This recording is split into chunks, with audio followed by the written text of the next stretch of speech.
If you've ever found yourself unable to use Snapchat filters, you know how annoying it can be.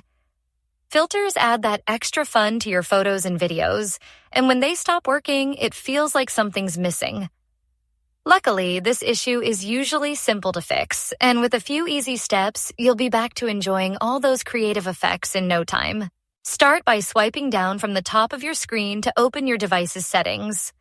Look for the gear icon to access your settings menu. Once inside, scroll down until you see the Apps section.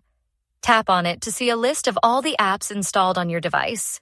At the top right of your screen, you'll find a search bar. Tap on it, type Snapchat, and hit search. When it appears in the results, select Snapchat to open its app info page.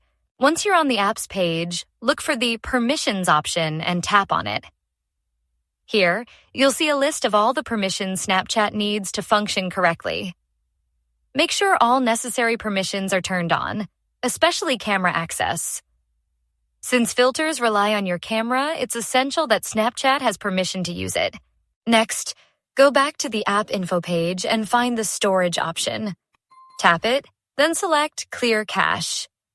This will remove any temporary files that could be interfering with the app and help it work more smoothly. Lastly, don't forget to restart your device. A quick reboot can solve many problems, allowing everything to run smoothly and resetting any small glitches that might be causing issues. After completing these steps, your Snapchat filters should be working properly again. If you continue to have trouble, feel free to reach out with questions. Hopefully, this guide helps you get back to making your photos and videos even more fun with Snapchat.